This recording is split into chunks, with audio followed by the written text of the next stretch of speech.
a few bits and pieces turned up yesterday. The oil filter turned up.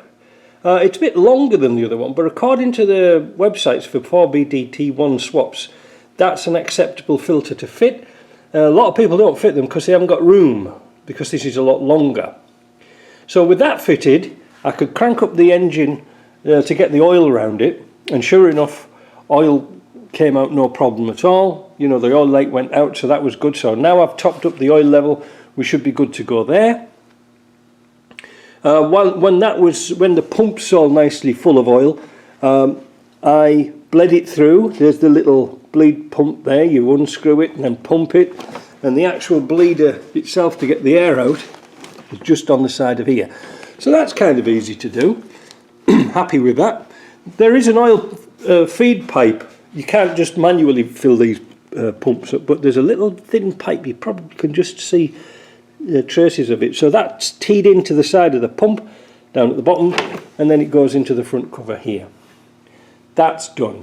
So with that all sorted out, I cranked it over, and sure enough, last night we got diesel coming out of the tubes there, the nuts where we attach the pipes. That's good. Also, whilst I was messing about in my shop, in my container, I found I had a kit for a temperature sender, and so I drilled and tapped the turbo housing here to put the sensor. It was just catching this pipe, but this is only a water pipe, and we can move that out of the way a bit. That's not a problem. What else? Oh, choke cable. You can see I've got a cable on here for the cold start. I'll show you now what it looks like inside the cab. So that's where I put the choke cable. That's in the original position of the choke when this was a V8. So that's been handy.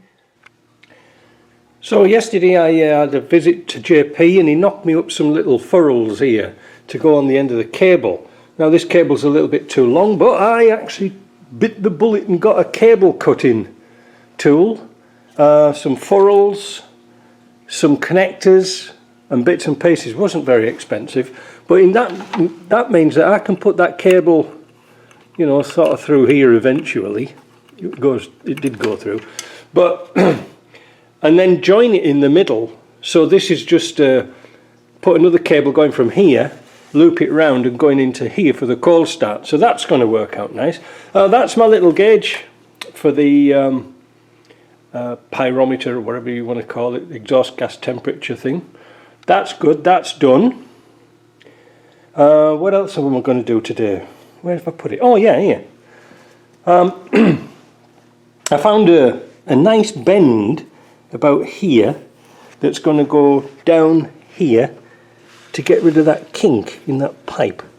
So I have oh there it is, look. I got a little brass connector. Don't use plastic because they collapse. And also the hose on this is for oil. This is an old, this must have been off a Range Rover, I think. But don't use just general rubber hose because it'll just perish when you've got oil, so that's not a good thing. So I've got a lot to get on with today, because that means today I can build up this this intake manifold, all the bits of ancillaries, bleed it through and get it started and get it outside, because like I say, I've got another job to do. I was supposed to do it today, it's Friday, looks like I'll have to do it tomorrow, so there's quite a lot to keep me occupied. One other thing that came the other day was the silencer. The silencer of the Lambs. This is a beautiful piece of kit. This is proper stainless steel. It's not that, how do we say, that stainless steel that's magnetized. You can put a magnet on it. This doesn't bother it. Look here, there's a magnet. Look, see, it doesn't bother it. How can I prove it? Yeah, see. Resonator box, straight through, stainless steel interior as well. Very nice, very nicely made for $100, including tax and shipping. Just a shame we can't make them in Canada. So it's going to have a lot of flow going through this exhaust, which brings me to the next bit. I worked out the other day that this here with a cap on is the volume screw for the fuel. That means now I've got more fuel going through the damn thing, I can knock that cap off and wind back the screw a little bit, hence the temperature gauge, the exhaust gas temperature gauge. So if I can get that right, we should have some fun with a bit more power. So like I say, I've got a lot to do today. I want to press on and get this done, get this shop tidied up because it's an absolute mess, and we'll report back later. Let's crank it over.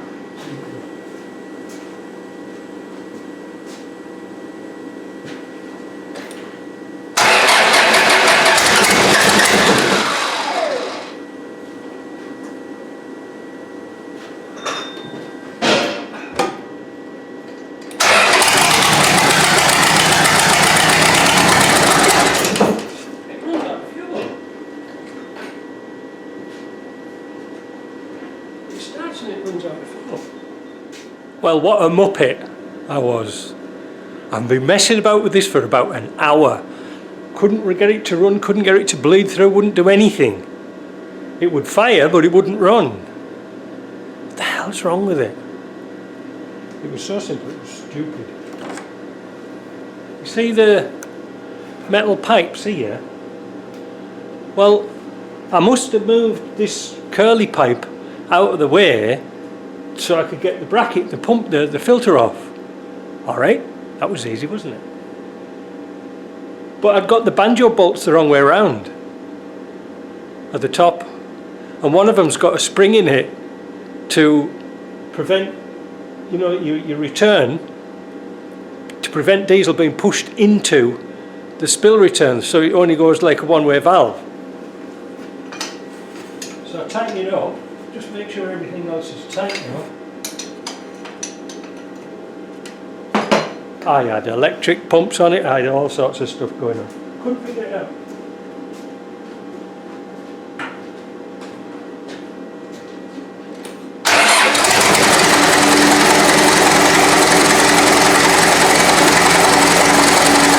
So I must have had the timing right.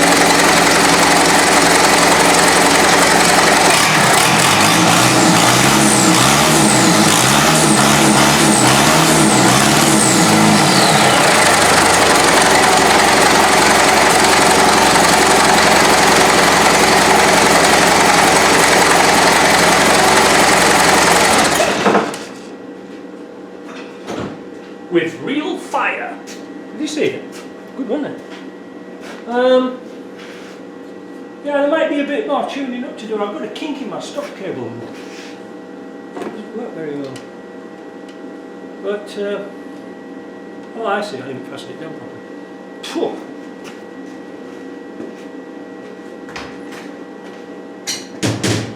I honestly thought I'd buggered up the injector pump. Bloody diesel smoke. So I'm going to go out now for a nice refreshing sherry because I've had enough. Now I can move this out of the way. I'll be happy.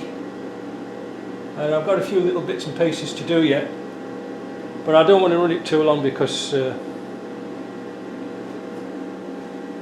don't want to run it too long with no water in it. You see it's steaming already, but it's enough to get it out the shop. See you later.